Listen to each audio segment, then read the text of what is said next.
So now that we talked about soft lenses, which was the easy entry of specialty contact lenses, now let's talk about my passion.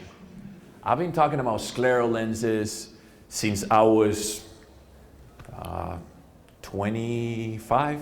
I'm not gonna tell you how old I am, but I'm way older than that now.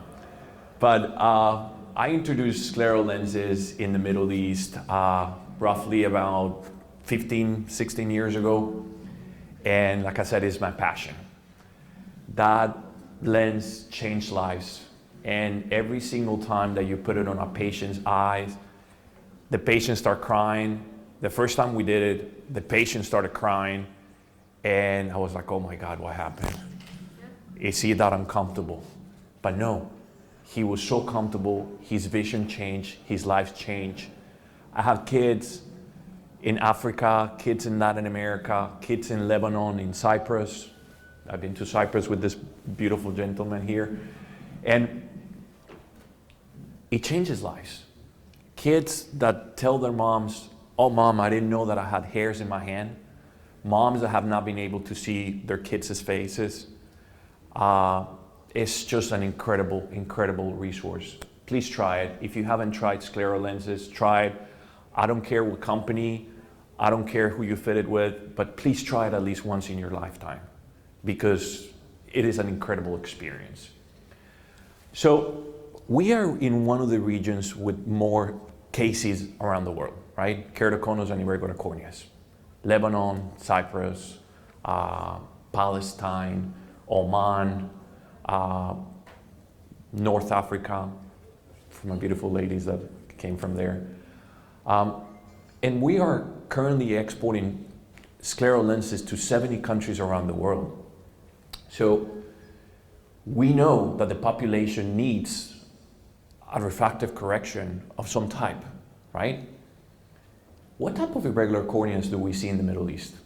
Pellucid, keratoglobus, post-refractive ectasias, stigmatism, cornea scaring, Terrian, and of course, our dear friend, the keratoconus. So look at this, look at these numbers. So in 1983, only 7.6% or transplants in Saudi Arabia were due to keratoconus. In 2002, 40.2% of transplants were due to keratoconus. I don't know what the numbers are because I was trying to search for an updated study from Saudi and I couldn't find it. But I know that that number has to be higher. If someone knows the number of the keratoplasties done in Jordan and if they belong to keratoconus, please let me know the number, okay?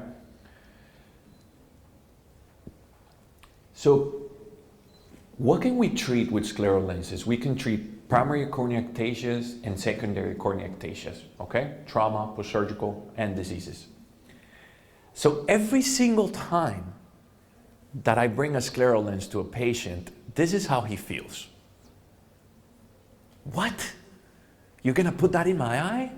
Yes, we are. And sometimes, I even put the scleral lens myself first. Trust me, when you try it, sometimes the patient, even if the patient has been wearing RGP lenses, he tries it and he says, I don't feel anything. Are you sure the lens is in? And we have a workshop later. If you want me to try scleral lens on you, please let me know. Why are these lenses so comfortable? It's just like if we sent the eyes of your patients to a spa, okay? But why? First of all, they're bigger, okay? Scleral lenses, due to its name, where do you think they land? In the sclera. Where do we have more nerves? In the sclera or the cornea? There you go, you're awake. I'm loving this when you give me feedback. So, because they land outside of the cornea, they have better centration, less movement, under the lid fit, less lid interaction, which is a key player in comfort, and we use the patient's own natural tears, and we can make them in high decay materials. So imagine if this was a cornea, this irregular terrain was a cornea, and imagine if we put a scleral lens that is stuck under the eyelid of the patient, what are we going to have between the lens and the cornea? Tears, right? And that is going to help the patient's vision as well, okay? And remember, every single time the patient blinks, he's not going to feel the edge of the lens, okay? When we fitted gas perms long time ago, sometimes patients were even afraid to sneeze. Has that happened to you? It has happened to you, right? Why? Because the lenses will pop out, right? And they were extremely uncomfortable. One of the things that Dr. Marr said about Ortho-K is that the patient may feel discomfort for 1 or 2 weeks because Ortho-K lenses are what? Corneal gas perm lenses. And the difference is the patient will sleep with them, okay? With scleral lenses, it's a daily wear option. This is a keratoconus from the Middle East. Can you fit a normal gas perm? No, it will be impossible, right?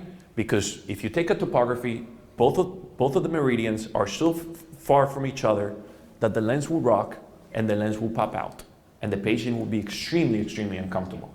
But not with scleral lenses. Remember this movie?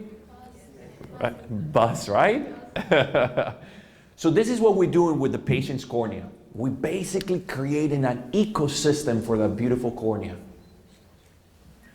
And that ecosystem is a semi-sealed structure called scleral lens. And because it's a semi-sealed structure called scleral lens, it can also work for what? Just like Dr. May was saying. Yes, Steve Johnson, ocular surface disease, dryness, graft versus host disease, chemical burns. So I went to the Yucatan Peninsula that's located in Mexico, and that's the Steve Johnson Institute of the Americas. And then when I was talking to some of these patients, I was incredibly amazed because these patients wake up and they feel a lighter, a torch in their eyes. I was speaking to a 15-year-old kid with Steve Johnson syndrome, and this kid tried to commit suicide twice because he could not bear the pain. And for the next conference that I hope I get invited, Dr. Moyad, I will show you videos of what Steve Johnson patients endure on a daily basis and how scleral lenses have changed their lives. So if you're still fitting gas perm lenses, this is how some of your patients feel. I was talking to some of my doctors in Saudi, they still fit a lot of gas perm lenses there. And they tell me, yeah, I mean, we put anesthetics on the patient before putting an RGP. So if RGPs are so comfortable, why are you doing anesthesia on the eye? Because they're not comfortable. I've never seen an optometrist wearing an RGP lens, right? So these corneas don't want to be touched. They want to be left alone. When a patient has irregular cornea, the cornea is what? Extremely thin, right? It's becoming thinner and thinner and thinner until eventually the patient goes into transplant. So if those corneas could run, they will do so, but they can't. So remember, why scleral lenses? They improve vision by aiding corneal health, and they stabilize vision, and they do not touch the cornea. They don't touch it, they land on the sclera. In fact, scleral lenses are not called contact lenses. Can you tell me why? There you go, I love it. Yes, more feedback. Let's be awake, please. I need to be awake. Remember, 3 a.m. this morning. Okay, so we can fit basically any type of problem, irregular cornea, but we can also fit regular corneas. Remember, we talked about it. So now that we discovered the beautiful and wonderful world of scleral lenses, now let's talk about the new technologies on scleral lenses. The world is always evolving, and contact lenses evolve almost every single year. So I'm going to show you how custom scleral lenses are made. So we take a button, It looks just like a shirt button, right? And we actually laid that lens using CAD/CAM designs. So basically we're tailoring, making that lens to the patient's eyes.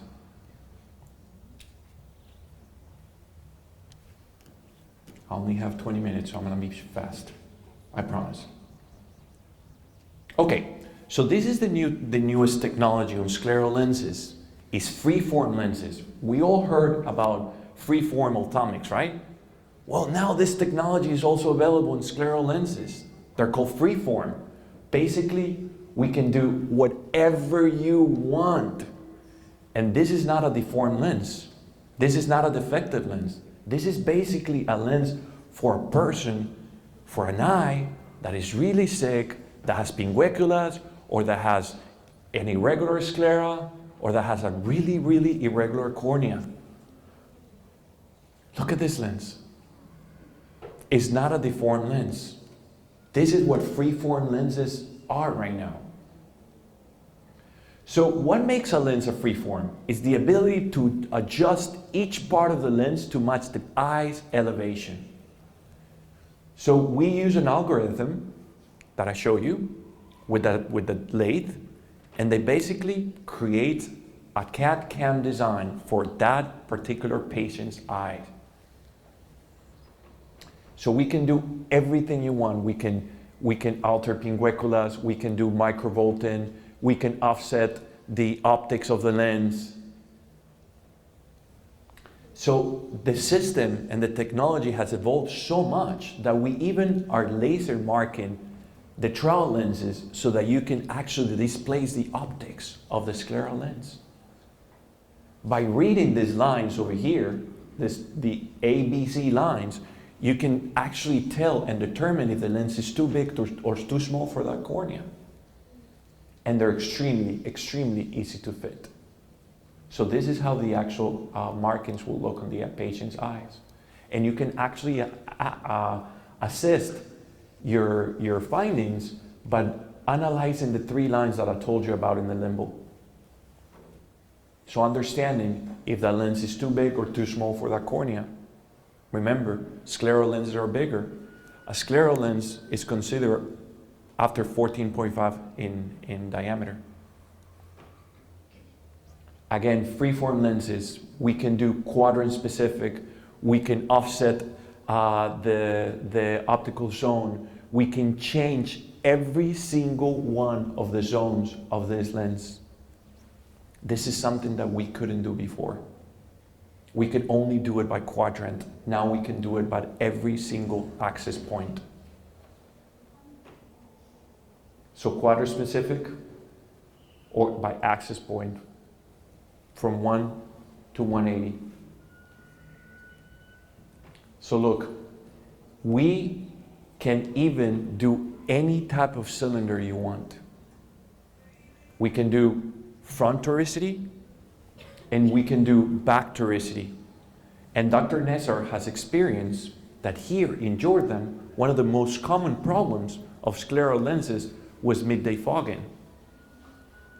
The patient will wear the lens, and around 11, 12, or 1 p.m., the lens will start fogging.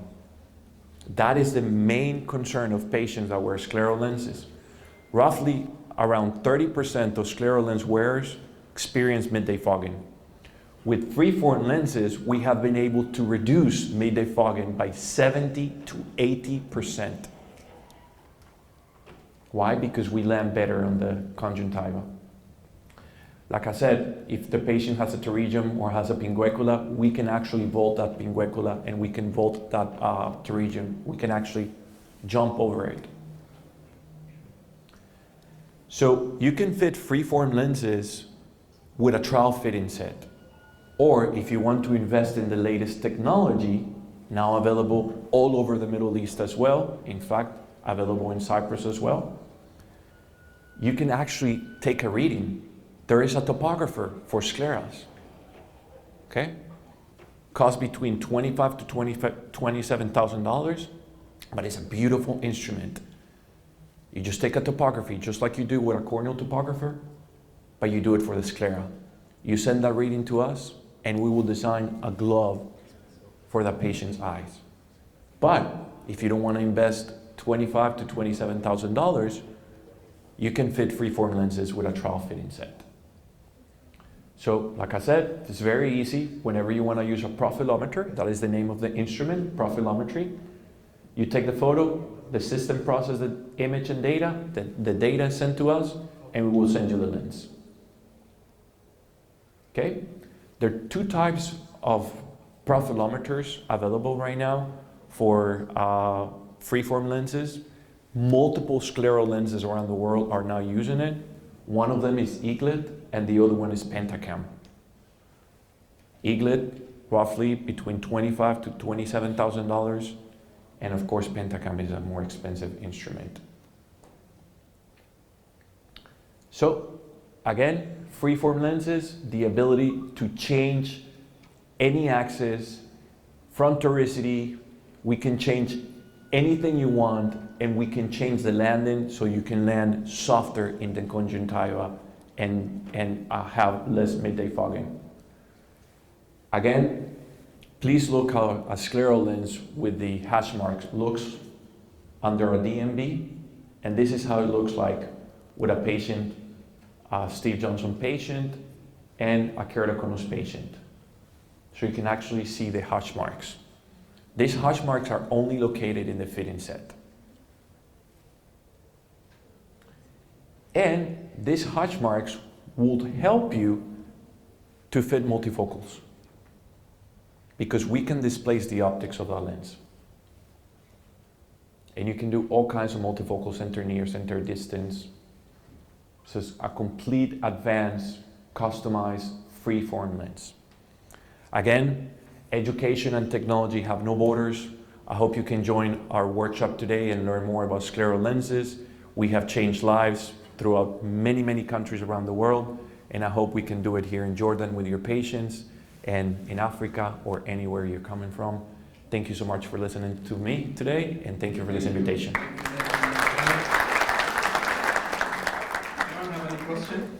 Great. Anyone have any question? احنا الفقرة السيشن الصبح انتهى.